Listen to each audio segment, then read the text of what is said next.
Hi, this is Susie. Today we're going to talk about the bird nest fern, watering, how much sun it needs, propagation, and a little story. Avoid watering the center of the plant, the rosette. It could have root rot in there if you get water in there. I usually cover with a paper towel before I mist or water the plant just in case. Test the moisture level by sticking a finger an inch or two down in the soil. Just test it down here. Water 1 or 2 times a week. It does like to be moist but not soggy. Never allow the soil to become dry to the touch. Always likes to be moist. Providing some direct sunlight is great for the bird nest fern to grow, while it only needs some morning or a small amount of pre-sunset. So I have it like in front of on the table in front of my window in the den with the shade down but open, and I let it have some morning sunlight and also some pre-sunset.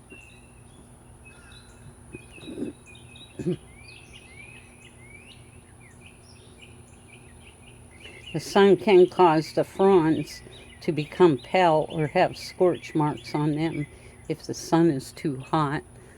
So they will cause this to have scorch marks, these leaves, which is called fronds.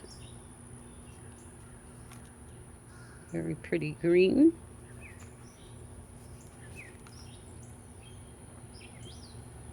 The sun is much less harmful to the plant in the winter. You can mist the bird's nest fern. This will give it plenty of humidity and a layer of mulch or pine needles if you would like to help keep the moisture in.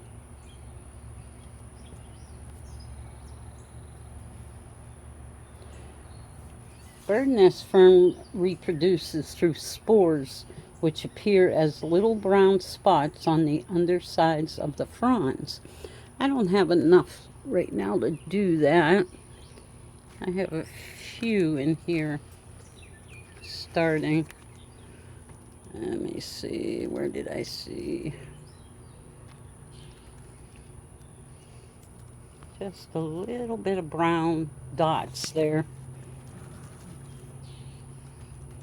And as if it gets a lot more, then I'll start doing the propagation. When the spores on the frond are fat and a little fuzzy looking, remove a frond and place it in a paper bag. Over the next few days, the spores should fall off. You can place the spores in peat moss. Put it right on top of the peat moss, leaving them uncovered. Water the pot by placing it in a dish of water. Let it soak up from the bottom. Keep the spores moist. If uncovered, mist it daily. Keep the pot in a shady spot between 70 and 80 degrees.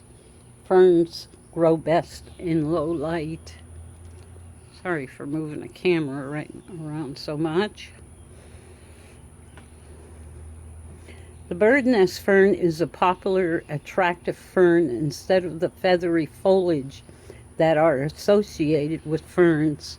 This plant has long, solid fronds that have a crinkly appearance around the edges.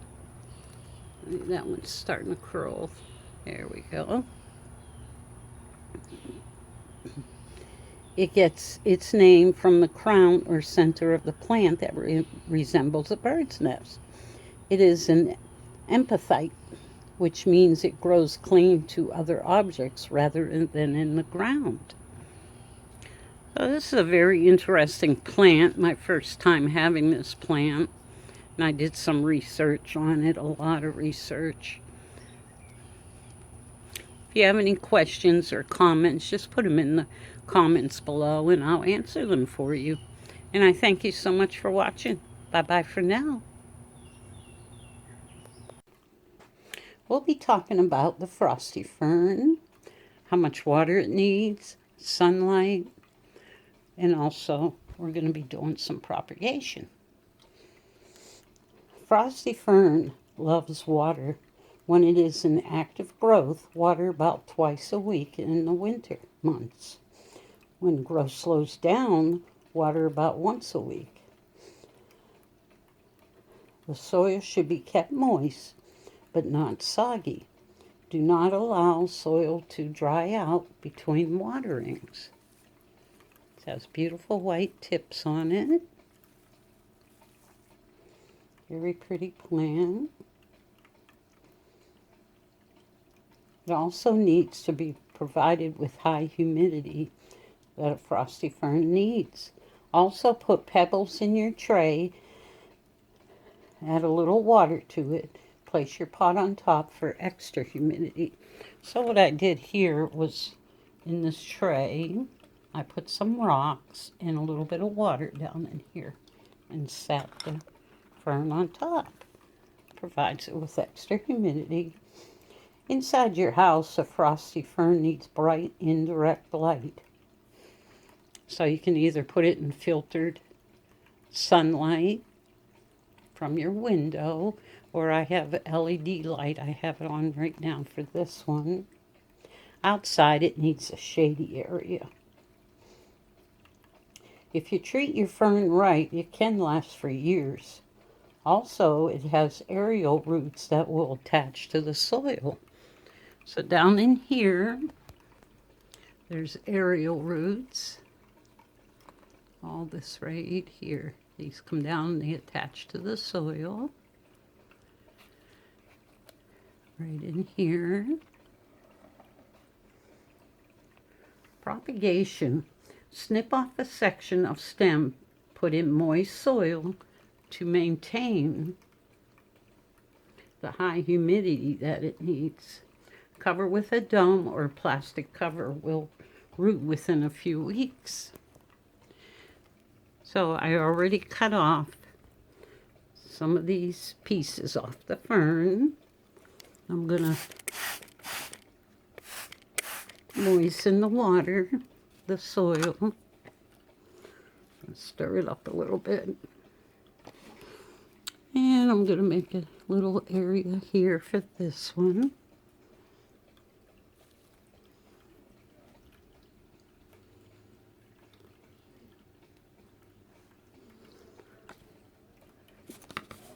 Cover this one up with dirt.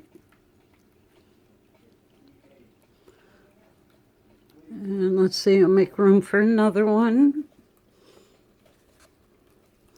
Put this one in, there's the aerial root. Put this one in.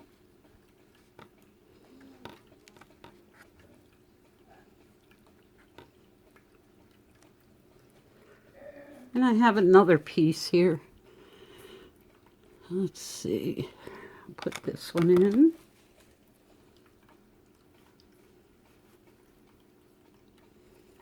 And I'm just going to cover it with the dome I have. It's a little long, so I'll have to get a bigger one for that.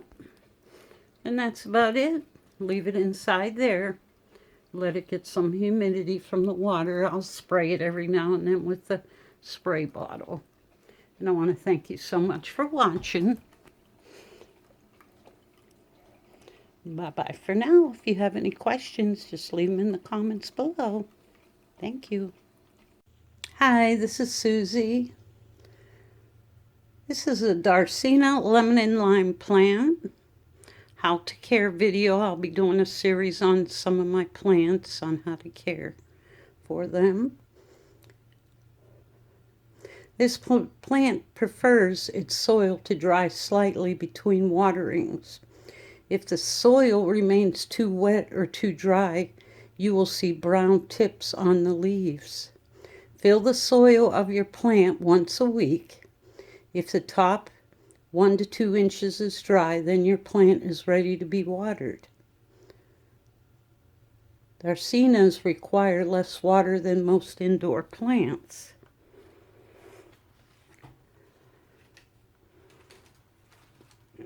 This one's getting pretty big.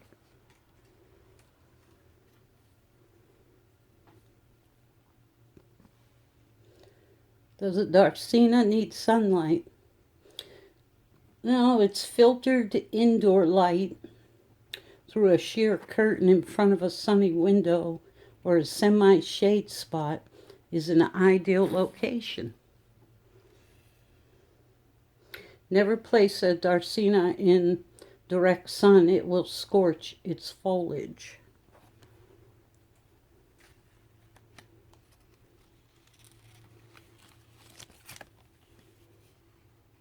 It's got very pretty colors on the leaves. That's why they call it lemon and lime. Very pretty plant. This plant can reach a height of 5 to 7 feet indoors. One of the easiest ways to propagate your Dracaena plant, just simply cut off the top, snip it just below the leaf line. Be sure to include at least one node. Roots grow from these round white bumps on the stem. You can either plant your stem in soil or in a vase filled with fresh water. I prefer the water method on all my plants, unless there is an exception. I could see when the roots grow. I also do a lot of research before I make these videos and on my own experiences with plants.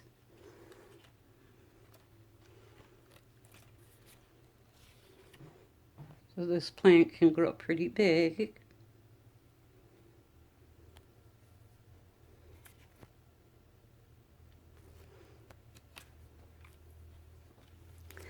Now this one here, I don't see no nodes on here yet. It's probably when it's real big, taller, I would snip off the top and grow more. But I'm just going to let this one grow. As I look down in here, there's no nodes on here yet. Probably under the leaves.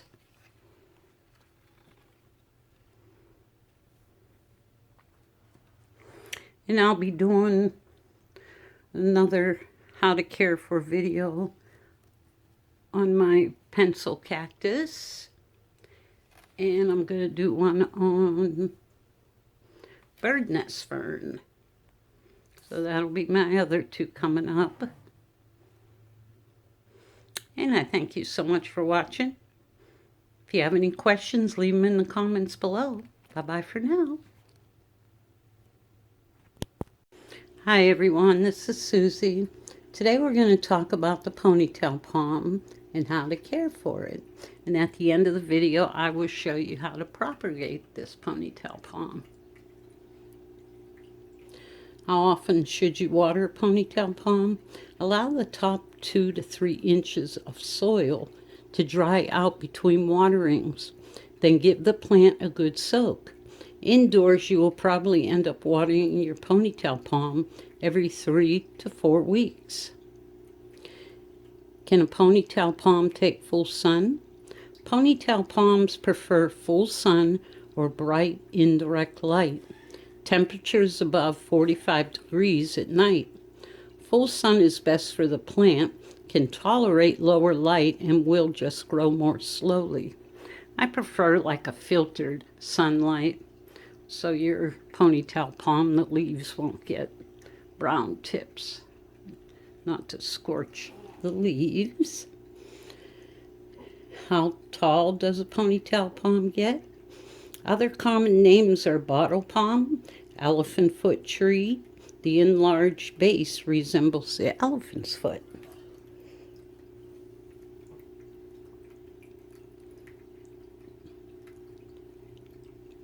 when it gets older.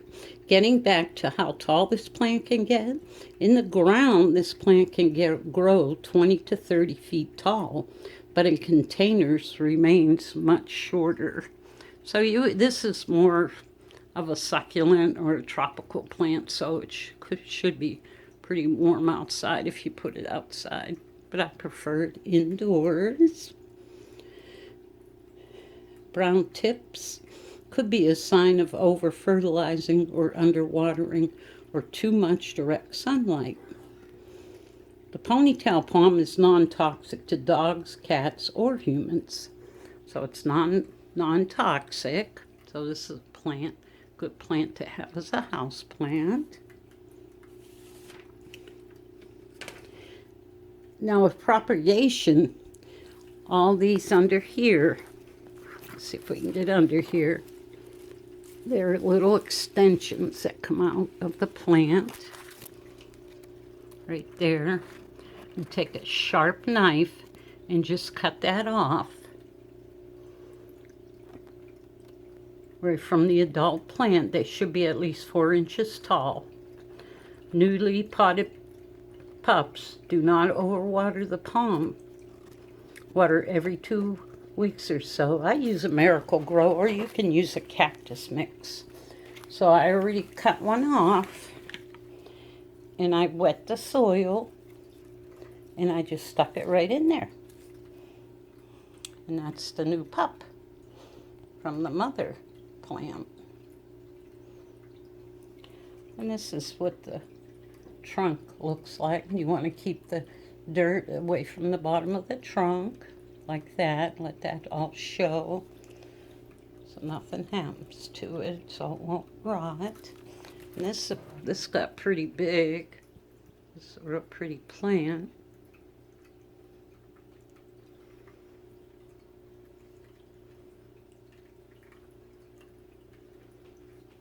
And up top here.